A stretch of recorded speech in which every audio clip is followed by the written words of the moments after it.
నమస్తే. ఇన్నాళ్ళు నన్ను సపోర్ట్ చేస్తూ, ఎంకరేజ్ చేస్తూ మీ ప్రేమను నాకు అందిస్తున్న ప్రతి ఒక్కరికి కృతజ్ఞతలు. అలాగే ఈ వీడియో కూడా ఖచ్చితంగా మీకు ఉపయోగపడుతుంది. లైక్, షేర్ అండ్ సబ్స్క్రైబ్ చేసి మీ సపోర్ట్‌ని నాకు అందించండి. అలాగే ఈ వీడియో పట్ల మీకున్న అభిప్రాయాన్ని కామెంట్ సెక్షన్‌లో కామెంట్ చేసి తెలియజేయండి. ఇప్పుడు వీడియోని చూద్దాం. నమస్తే. Welcome to our channel. నేను పద్మిని. ముందుగా ప్రేక్షకులందరికీ శ్రీ క్రోధినామ సంవత్సర ఉగాది శుభాకాంక్షలు. ఉగాది అంటేనే ప్రథమంగా మనకు గుర్తొచ్చేటటువంటి అంశం పంచాంగ శ్రవణం. ఖచ్చితంగా పంచాంగ శ్రవణం చేస్తాము. అలాగే ఈ సంవత్సరం పాటు అంటే ఈ ఉగాది నుంచి వచ్చే ఉగాది వరకు కూడా గ్రహచారం ఎలా ఉంది, గ్రహాలు ఇచ్చేటటువంటి ఫలితాలు ద్వాదశ రాశుల వాళ్ళకి ఎలా ఉంది అనేది ఖచ్చితంగా తెలుసుకునేటటువంటి ప్రయత్నం చేస్తాము. ఒకవేళ ప్రతికూల ఫలితాలని ఇస్తున్నట్టయితే ఖచ్చితంగా తీసుకోవాల్సినటువంటి జాగ్రత్తలు తీసుకుంటూ దైవారాధనని ప్రత్యేకంగా చేసుకుని స్మార్ట్ వేలో వచ్చేటటువంటి కష్టాల నుంచి బయటపడే ప్రయత్నం ఖచ్చితంగా చేస్తాము. మరి ఈ రోజు కూడా మనకి క్రోధినామ సంవత్సర ఫలితాలని అందించడానికి మనతో పాటు ఇద్దరు ఆధ్యాత్మికవేత్తలు సిద్ధంగా ఉన్నారు. ఒకరు లలిత ఉపాసకులు, వాస్తు జ్యోతిష పండితులు బ్రహ్మశ్రీ నానాజీ పట్నాయక్ గారు, అలాగే సూర్య ఉపాసకులు విక్రమాదిత్య గారు. మరి వీరిద్దరూ కూడా ఒకరు ద్వాదశ రాశులకి కూడా గ్రహచారం ఎట్లాంటి రిజల్ట్స్ ఇస్తోంది అనేది తెలియజేయబోతున్నారు. అలాగే మనకున్నటువంటి వెజిటబుల్ థెరపీని ఆధారంగా చేసుకుని కూరగాయలతో ఎట్లా మనకు వచ్చేటటువంటి సమస్యల నుంచి అధిగమించవచ్చు అనేది విక్రమాదిత్య గారు తెలియజేస్తారు. మరి కార్యక్రమాన్ని మొదలు పెడదాం. ముందుగా ఇద్దరికి నమస్కారం అండి. ముందుగా మీ ఇద్దరికి క్రోధినామ సంవత్సర ఉగాది శుభాకాంక్షలు. మన ప్రేక్షకులందరికీ కూడా క్రోధినామ ఉగాది శుభాకాంక్షలు. అయితే ఈ సంవత్సరం క్రోధినామ సంవత్సరం అయినందుకు ఎటువంటి బ్యాడ్ ఎఫెక్ట్స్ కలగకుండా ఉండాలి, అందరికీ శుభం కలగాలని మనస్ఫూర్తి కోరుకుంటున్నాను. మీ విషెస్ కూడా సౌర కుటుంబ సభ్యులందరికీ కూడా క్రోధినామ సంవత్సర ఉగాది శుభాకాంక్షలు. అందరూ కూడా ఆయురారోగ్యాలతో అష్టైశ్వర్యాలతో సూర్యనారాయణమూర్తి పరిపూర్ణమైనటువంటి అనుగ్రహంతో హాయిగా ఆనందంగా జీవించాలని మనస్ఫూర్తిగా కోరుకుంటూ, అంటే ఇక్కడ క్రోధినామ సంవత్సరం అంటే తన కోపమే తన శత్రువు కాబట్టి అందరం కూడా దాన్ని అదుపులో ఉంచుకోగలిగితే ఈ సంవత్సరం అందరికీ శుభదాయకంగా అవుతుందని మనసా వాచా కర్మేణ ఆశిస్తున్నాను. Thank you so very much. Last time కూడా మీ ఇద్దరు కాంబినేషన్ లో చేయటం జరిగింది శోభకృత్ నామ సంవత్సరం. అయితే శోభకృత్ నామ సంవత్సరం మనందరికీ తెలిసిందే ఎంత శోభాయమానంగా సంవత్సరం మొత్తం వెళ్ళిందో. ఎందుకంటే రామచంద్ర ప్రభుకి అక్కడ ఆయన ఇంటికి ఆయన తిరిగి వచ్చేసినటువంటి సందర్భం ఉంది. శోభకృత్ నామ సంవత్సరం నిజంగానే అద్భుతమైనటువంటి నామ సంవత్సరం. అయితే ఈ పేరు చూస్తే ఒకంత వెన్నులో నుంచి ఒక వణుకు పుడుతోందా అని అనిపిస్తోంది. ఎందుకంటే ఈ క్రోధం ఉండకూడదనే కదా, క్రోధాన్ని ఖచ్చితంగా జయించాలి కదా. మరి ఇదేమన్నా ఈ సంవత్సరం ఆ నామానికి ఏమైనా సార్థకత ఏమైనా చేసుకుంటుందా sir? What is your opinion? ఖచ్చితంగా. ఎందుకంటే మనం జనవరిలో న్యూ ఇయర్ ఫలితాలు చెప్పేటప్పుడే ఫిబ్రవరి నుంచి ఇక్కడ మనం ప్లానటరీ పొజిషన్స్ కూడా వేసింది. అందుకే ఈ కుజుడు అంటే గొడవలకు కారకుడు, రవి అంటే అధికారానికి కారకుడు, వీళ్ళిద్దరికీ శత్రుగ్రహాలు అంటారు వీటిని. అంటే వీళ్ళిద్దరు నిజంగా శత్రువులను కాదు, different energies, fiery energy, cold energy. రెండు దగ్గర ఉంటే ఎలా ఉంటుంది? ఇప్పుడు చూడండి, మనం ఏదైనా పెనం మీద వాటర్ వేసాము, చిర్రమంటుంది. అలా ఈ డిఫరెంట్ ఎనర్జీస్ కలయిక వల్ల ప్రకృతిలోని లోకాల్లో అంటే భూమి మీద నివసించేటువంటి జంతువుల మీద కావచ్చు, లేకపోతే మనుషుల మీద కావచ్చు, అధికారుల మీద కావచ్చు, దాని ప్రభావం ఉంటుందనే భావనతోనే ఏమండి ఇక్కడికి ఇది ఫిబ్రవరిలో ఎంటర్ అవుతుంది. ఫిబ్రవరి, మార్చ్, ఏప్రిల్ ఈ కాంబినేషన్ మే వరకు ఉంటాయి ఈ కాంబినేషన్స్. కాబట్టి ఫిబ్రవరి నుంచి గొడవలు అని చెప్పుకున్నాం, చాలా గొడవలు జరుగుతున్నాయి. మీరు బయట చూసినట్లయితే యుద్ధ వైఖరి పెరుగుతుంది. ఎందుకంటే క్రోధినామ సంవత్సరానికి అధిపతి కుజుడు.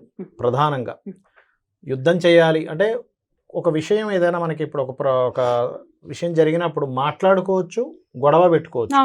కానీ క్రోధినామ సంవత్సరానికి ఉన్నటువంటి కుజుడు అధిపతి అయినందుకు గొడవకే ఫస్ట్ ప్రయారిటీ ఇస్తారు, ప్రయారిటీ ఇస్తారు. ఎగ్జాక్ట్లీ. మీరు గమనించినట్లయితే చూడండి, ఇక్కడ ఇప్పుడు అంటే శుక్రుడు మనం ఇక్కడ వేసాం, బట్ ఇక్కడ తిరుగుతాడు, సంవత్సరం మొత్తంలో మారిపోతుంటాడని మనం వేయలేదు. పర్టికులర్గా మనం కుజుడిని, రవిని ఎందుకు వేసామంటే ఈ కలయిక ఉందని.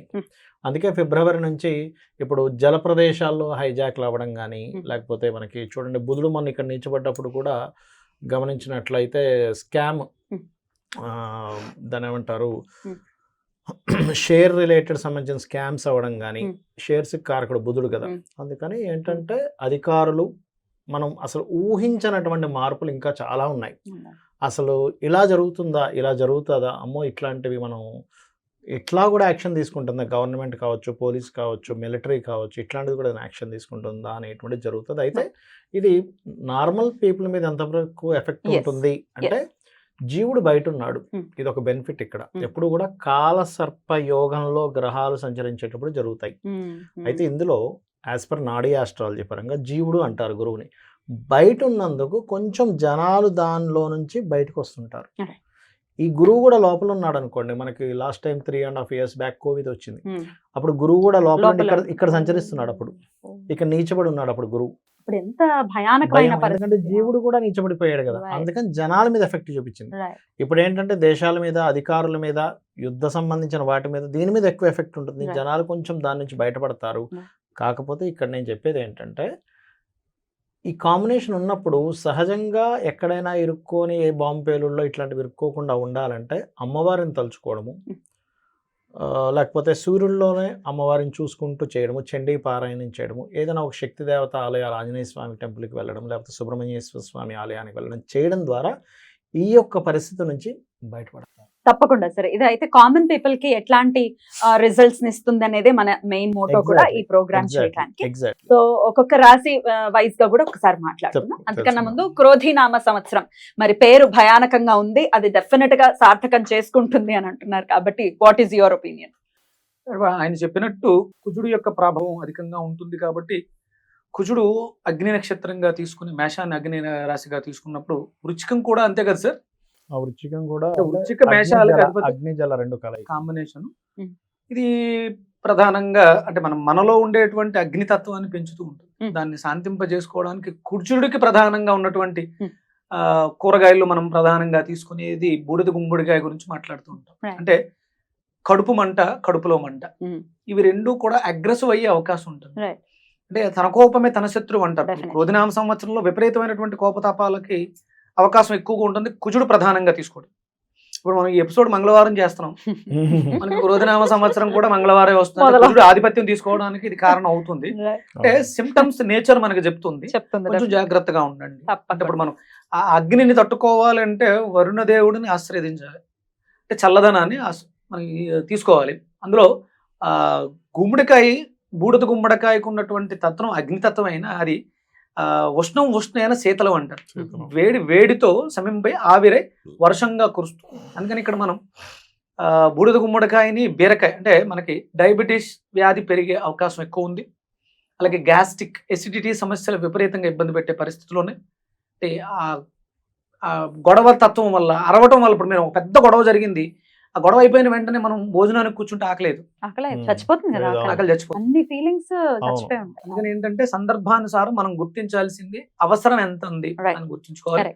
ఎక్కువగా ఈ సంవత్సరం అంతా కూడా బూడిద గుమ్మడికాయని ఆశ్రయించడం ద్వారా, బీరకాయని ఆశ్రయించడం ద్వారా మనం క్యాన్సర్ దగ్గర నుంచి ఎసిడిటీ స్టార్టింగ్ క్యాన్సర్ వరకు కూడా అన్ని రోగాలని మనం సమీప చేసుకునే అవకాశం ఉంటుంది. Beautiful sir. అయితే రాశి వైజ్ కూడా ఎవరెవరు ఏ రాశి వాళ్ళు ఏ వెజిటబుల్ థెరపీ హెల్ప్ తో ఎట్లాంటి సమస్యల నుంచి అధిగమించవచ్చు అనేది మీరు తెలియచేయండి. ప్రెడిక్షన్స్ ఆబ్వియస్ గా మీరు తెలియజేస్తారు కాబట్టి. సో కామన్ గా అయితే బూడిద గుమ్మడికాయని, బీరకాయని ఆశ్రయించమని మీరు చెప్తూ ఉన్నారు ఆరోగ్య రీత్యా. అలాగే అమ్మవారిని, అలాగే చండిని ప్రత్యేకించి ఆరాధన. ఇక క్రోధినామ సంవత్సరం మీన రాశి వారికి ఎలా ఉండబోతుందో ఇప్పుడు చూద్దాం. సార్ మీ ప్రెడిక్షన్ సార్. మీన రాశి వారికి కన్నా చూసుకుంటే ఆదాయము, వ్యయము, రాజ్యపూజ అవమానాలు 11/5/24 అండి. అంటే 11 ఆదాయము, 5 వ్యయం, కాబట్టి చక్కగా ఉంది. So no need to worry, happy, చాలా హ్యాపీ. అండ్ అలాగే 2-4 ఇది మాత్రం కొంచెం చూసుకోవాలి. అంటే ఏమిటి, రాజ్యపూజ్యం 2 ఉంటే అవమానించే వాళ్ళ సంఖ్య 4 ఉంది. మరి దీన్ని ఎట్లా కంట్రోల్ చేసుకోవాలి, అసలు ఎందుకు ఇస్తారు ఇవన్నీ అంటే, మనం బాబు నువ్వు మాట్లాడేటప్పుడు జాగ్రత్తగా ఉండి, ఎక్కడ నువ్వు అవమానం చెందుతావో కాపాడుకోవాలి. కాబట్టి ఎందుకంటే ఏదైనా రిటర్న్ వస్తుంది, కానీ మాట ఒకటి అవమానం ఒకటి. మళ్ళీ లైఫ్లో ఎక్కడైనా మనం కంట్రోల్ చేసుకోవచ్చు ఏది, అవమానాన్ని, కానీ మాట అసలు వెనక్కి రాదు. అందుకే జాగ్రత్తగా మాట్లాడాలి. అయితే ఇక్కడ అవమానం కంట్రోల్ చేసుకోవాలి అంటే ఈ మీనం వారు శుక్ర ఆరాధన ఎక్కువగా చేయాలి. ఎందుకంటే అవమానం ఇప్పుడు కూడా 3-8లో ఉంటుందండి. దారిద్రము, అవమానాలన్నీ 3-8లో ఉంటాయి. కాబట్టి శుక్ర ఆరాధన చేసుకుంటూ ఉండాలి. రాజ్యపూజ్యం పెరగాలంటే ఇప్పుడు రాజ్యపూజ్యం అనేది దశమంలో ఉంటుంది. ఎందుకంటే దశమం అనేది మన వృత్తి, మనం ఏమిటి అనేది మనం చెప్పేది ఏమిటంటే మనం చేసే ప్రొఫెషనే. మిమ్మల్ని గౌరవిస్తారంటే దేని ద్వారా గౌరవిస్తారు, కలెక్టర్ గారు అంటాం, లేకపోతే ఇంకోటి ఏదో ఉంటుంది అట్లా. కాబట్టి రాజ్యపూజ్యం పెరగాలంటే దత్తాత్రేయుడు ఆరాధన, ఇది తగ్గాలి అంటే, అవమానం తగ్గాలంటే శుక్ర ఆరాధన, అమ్మవారి ఆరాధన చేసుకుంటే కంట్రోల్ అవుతుంది. అయితే వీళ్ళకి పర్టికులర్గా ఏంటంటే ఈ రాశి వారికి రాశిలో ఎప్పుడైతే రాహు సంచరిస్తుంటాడో ఇల్యూజన్స్ పెరుగుతుంటాయి, భ్రమలు పెరుగుతుంటాయి, ఏదో జరిగిపోతుందేమో అనే ఆలోచన పెరుగుతుంటుంది. బికాజ్ ఆఫ్ 5th లార్డ్ చంద్రుడు కదా ఇక్కడ ఉన్నది. సో అదేం చేస్తుందంటే క్యాప్చర్ చేస్తుంది. అంటే కొత్త ఏదో జరగబోతుంది, ఇలా జరిగిపోద్దేమో, అలా జరిగిపోద్దేమో అనేటువంటి భ్రమలు కలిగిస్తుంటుంది. ఫస్ట్ ఆ భ్రమ నుంచి బయటికి రావాలి. అది భ్రమే. వీళ్ళ డూస్ డోంట్స్లో చేయకూడదు ఏంటంటే, నాకు ఫస్ట్ ఇది భ్రమ, నేను అనవసరంగా భ్రమల్లో బ్రతుకుతున్నాను, ఊహించుకోవద్దు, ఎక్కువ ఊహల్లోకి వెళ్ళకూడదు. ఇది ఫస్ట్ గుర్తుపెట్టుకోవాలి. ఈ ఊహలు కంట్రోల్ ఎలా అవుతాయి? రాహు కంట్రోల్ అవ్వాలి ఇక్కడ. అంటే ఏంటి? దుర్గా ఆరాధన, ఓం దుమ్ దుర్గా నమః ఎంతసేపు చేసుకుంటే అంత క్లియర్ అవుతుంది. అలాగే సప్తమకేతు లగ్న రాహు అవడం వల్ల పార్ట్నర్స్ని ఎంపిక చేసుకునేటప్పుడు life partner or business partner ఈ విషయంలో తొందరపాటు పనికిరాదు. బికాజ్ ఆఫ్ రాహుకేతు యాక్సెస్లో ఉంది కదా, అందుకని ఈ జాగ్రత్త ఖచ్చితంగా తీసుకోవాలి. అండ్ అలాగే మరొక విషయం ఏంటంటే, ఈ రాశి వారికి సహజంగానే ఇప్పుడు ఏలినాటి శని జరుగుతుంది. ఎప్పుడైనా ఏలినాటి శని 12వ స్థానంలో ఉన్నప్పుడు అది ఇన్వెస్ట్మెంట్ అండ్ ఖర్చుల స్థానంలో ఉన్నాడు కాబట్టి తొందరపడి మనం ఏమైనా ఎక్కువ ఖర్చులు పెడుతున్నామా, ఎక్కువ ఇన్వెస్ట్మెంట్ చేస్తున్నామా, ఈ కంట్రోల్ ఖచ్చితంగా వీళ్ళు చేసుకోవాలి. ఇవి వీళ్ళు చేయకూడనటువంటి విషయాలు. వీళ్ళు చేయి అంటే వీళ్ళకి బాగా కలిసి వచ్చేటువంటివి ఏమిటి?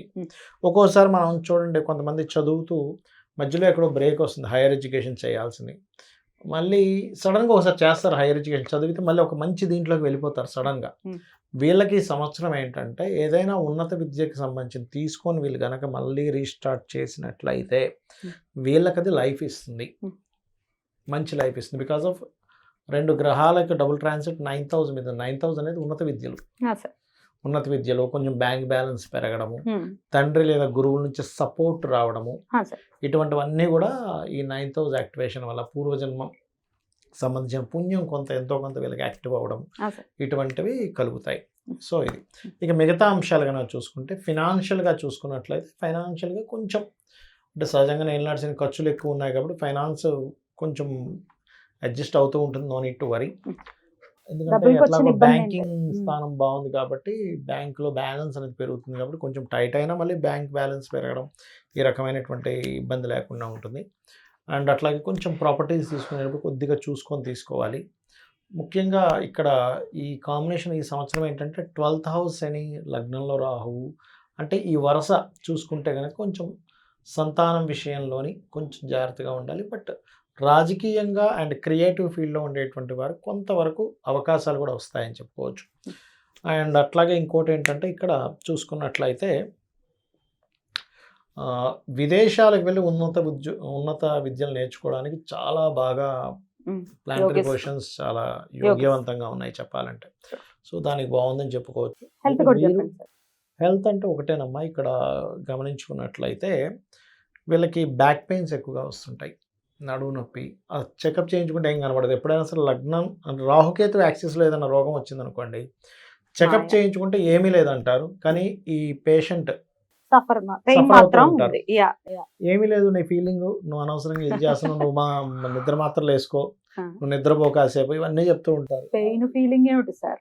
ఏమీ అర్థం కాదు. ఏమిటి ఎందుకు వస్తుందో చెకప్ చేసే వాళ్ళకి అర్థం కాదు, డయాగ్నోజ్ అవ్వదు. ఫస్ట్ ఆఫ్ ఆల్ ఏంటంటే ఎప్పుడైనా కూడా రాహుకేతు యాక్సెస్లో పడ్డప్పుడు ఏమవుతుందంటే డయాగ్నోజ్ అవ్వదు, ఏ విధైనా సరే డయాగ్నోజ్ అవ్వదు, గుర్తుపెట్టుకోండి. సో డయాగ్నోజ్ అవ్వదు కాబట్టి అది అవ్వాలి అంటే మీరు చేయాల్సింది ఏమిటంటే రాహుకేతువులకి చేసుకోవాలి. చేసుకుంటే అప్పుడు డయాగ్నోజ్ అవుతుంది. అంటే ఏం చేయాలి? రాహుకేతువులకి దీపారాధన చేయడము, దుర్గా మరియు గణపతి యొక్క ఆరాధన చేయడము, ఇవి ఎక్కువగా చేస్తూ ఉండాలి. మెయిన్గా వీళ్ళకి ప్రాబ్లం ఎందుకు వస్తుంది అంటే హెల్త్ ఇష్యూ అనేది వీళ్ళు తీసుకున్న ఫుడ్ వల్ల వస్తుంది. ఎప్పుడు కూడా ఫుడ్ మనం తీసుకునే ఫుడ్ 7th హౌస్లో ఉంటుంది. అంటే ఏదో తినకూడని ఫుడ్ తిన్నాము. జ్యోతిషాస్త్రంలో మీరు ఎలాంటి ఫుడ్ తింటారని చెప్పేది 7వ భావం చూసి చెప్పమని చెప్పారు. ఎందుకంటే మీరు ఇప్పుడు ఎగ్జాంపుల్ ఒక వ్యక్తి ఒక ఫుడ్ తింటున్నాడంటే పూర్వజన్మలో చేసుకున్న ఫుడ్ పుణ్యము ఈ వ్యక్తికి ఈ జన్మలో ఫుడ్ తినేలా ఇస్తుంది. సో 7th హౌస్లో ఎప్పుడైనా కేతు సంచరించేటప్పుడు గోచారంలో తీసుకున్న ఫుడ్ ద్వారా హెల్త్ ఇష్యూస్ వస్తాయి. కాబట్టి తీసుకునే ఫుడ్లో చాలా జాగ్రత్తగా ఉండాలి. తీసుకుంటే ఆటోమేటిక్గా వీరికి బాగుంటుందని చెప్పొచ్చు. కొంచెం బ్యాక్ పెయిన్స్, భ్రమలు, ఇల్యూజన్స్, ఇట్లాంటి హెల్త్ ఇష్యూస్ అంటే మానసికమైనటువంటివి వచ్చే ఛాన్సెస్ ఉంటాయి. దీనికి రెమెడీస్ విక్రమాదిత్య గారు చెప్తారు. సార్ ఇల్యూషన్ మాయా. చాలా అద్భుతంగా చెప్పారు సార్, చాలా Hmm. అద్భుతం. మీరు అమ్మవారి చెప్తూ- అనుగ్రహం. అంతే. అంటే ఆ కాంబినేషన్ అలా కలిపి ఉమ్. మనకి ఇలా ఇవ్వడం అనేది మన అదృష్టం. అలాగే Correct. మన సౌకర్యం చేసుకున్నటువంటి ప్రేక్షకులు ఇక డెఫినెట్లీ కాకపోతే వీళ్ళిద్దరిని కూర్చోబెట్టడానికి ఒక ఇంత సంశయం ఏర్పడింది, ఏర్పడింది. కానీ ఈశ్వరానుగ్రహం అవును. కూర్చున్నారు. ప్రకృతి సహకరించు. సహకరించింది. కొంచెం ఇబ్బంది పెట్టినా సహకరించింది. ఇబ్బంది ఏం లేదు, ఇబ్బంది లేదు. ఇబ్బంది సంశయం లేదు. అంతే. సంశయం అంతే. చెప్పండి. చాలా అద్భుతం సార్. Hmm. ఇది కఫ ఆదిత్యం అధికంగా ఉండేటువంటి జాతకం మీనరాశి అనేది. వీళ్ళకు ఇప్పుడు గురుగారు చెప్పిన లెక్క ప్రకారం అంటే సహజంగా మనం చాలా రకాల వెజిటేబుల్స్ మాట్లాడతాం, Hmm. కానీ ఇప్పుడు ఆయన మాట్లాడుతున్నప్పుడు ఆయన చెప్పేటువంటి థీరీని అనుసరిస్తూ నేను ఇక్కడ రాసుకోవడం జరుగుతుంది. Hmm. వాళ్ళకి వచ్చే సమస్యల నుంచి మనం ఎదుర్కోవడానికి, అది ఆర్థికంగా, ఆరోగ్యపరంగా, మానసిక పరంగా తీసుకోవడానికి వీళ్ళకి తృతీయ స్థానం అయినటువంటి వృషభాన్ని ప్రధానంగా తీసుకుని, అలాగే 3/8 కాంబినేషన్లో తీసుకున్నాం గురుగారు చెప్పిన లెక్క ప్రకారం. 3/8 కాంబినేషన్ తీసుకుంటే శుక్రుడు ప్రధానంగా తీసుకుని, తృతీయ అష్టమ వంకాయ మునక్కాడ, అలాగే ద్వితీయం ధనస్థానం వాక్కు స్థానం కాబట్టి బూడిద గుమ్మడికాయని యాడ్ చేయడం జరిగింది. Hmm. కోపావేశాలని అంటే మనం కోపం వచ్చినప్పుడు ఆవేశంగా మాట్లాడతాం, అవును. అది ఒక్కొక్కసారి మనకి కూలబట్టేలా కూడా చేసేస్తుంది, నిస్సత్తువుకి తీసుకొచ్చేస్తుంది. అందుకని ఈ 3 కాంబినేషన్లు పెట్టడం జరిగింది. వంకాయ మునక్కాడ, బూడిద గుమ్మడికాయ, తమలపాకులు కాంబినేషన్లో జ్యూస్ తీసుకోవడం ద్వారా ఆయన చెప్పినటువంటి జాతక పరిష్కారం లభిస్తుంది, ఆరోగ్యం కూడా మెరుగుపడుతుంది. ఇంకోటి చెప్పారు డయాగ్నోస్ అవ్వడానికి ఇబ్బందులు అని చెప్పేసి, అది ఇక్కడ చతుర్థాన్ని కూడా తీసుకోవడం జరిగింది. చతుర్థం 4th and 11 కాంబినేషన్ తీసుకుని గోరుచిక్కుళ్ళు, నిమ్మకాయ, దొండకాయ కాంబినేషన్ తమలపాకులతో తీసుకోవడం ద్వారా చాలా వరకు పరిష్కారం లభించేస్తుంది. చాలా బాగుంటుంది. మానసిక పరంగా ఇల్యూషన్స్ లో ఉంటారు, మానసిక పరంగా దృఢంగా తయారవ్వటం కోసం ఏం చేయొచ్చు? అదే మానసిక స్థితి, హార్మోనల్ ఇంబ్యాలెన్స్ Yeah. అక్కడ. అందుకని మనం నిమ్మకాయను కూడా తీసుకోవడం జరిగింది. లాభాధిపతి, లాభంలో ఉన్నటువంటి గ్రహాలు, శని యొక్క కారకత్వం ఆయన వ్యయంలో ఉన్నాడు కాబట్టి దానికి మనం నిమ్మకాయ తీసుకోవడం జరిగింది. అలాగే 7th కూడా ప్రాబ్లంగా చెప్పడం జరిగింది. ఉమ్.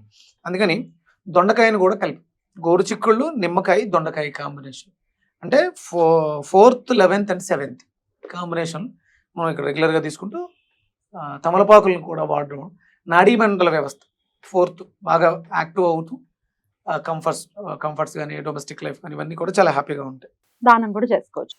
ఇదే. ఇవే దానం చెయ్యాలి. ఇవి దానం చెయ్యాలి. చేస్తే మనకు బాగుంటాం, అవతల వాళ్ళని కూడా మెరుగుపరచుకోవడానికి అవకాశం. ప్రతి నెల మనం స్వయంపాక దానం పితృదేవతల కోసం చేస్తూ ఉంటాం కాబట్టి చేయాలి. ఇక సూర్య ఆరాధన, షష్టమ స్థానాధిపతి సూర్యుడు కాబట్టి సూర్య ఆరాధన విశేషమైనటువంటి ఫలితాన్ని ఇస్తుంది. Right. మణిపద్మాయన మహామంత్రం అంటే దీర్ఘకాలిక అనారోగ్యాల నుంచి ఆరోగ్య పరిస్థితులు, ఆర్థిక పరిస్థితులు, ఆరోగ్య పరిస్థితులను కూడా మెరుగుపరుస్తుంది. బ్యూటిఫుల్, అద్భుతం సార్. క్రోధినామ సంవత్సరం ఎలా ఉండబోతోంది, ద్వాదశ రాశుల వాళ్ళకి ఏమి జాగ్రత్తలు తీసుకోవాలనేది ఇద్దరు కూడా చాలా సవివరంగా అందించారు. అందుకు ప్రేక్షకుల తరపున ఇద్దరికి కృతజ్ఞతల్ని తెలియజేస్తూ thank you so very much. మరొకసారి మీ ఇద్దరికి కూడా ఉగాది శుభాకాంక్షల్ని తెలియజేస్తూ నమస్తే. సూర్యశ్రీ శ్రీమాత్రే నమః.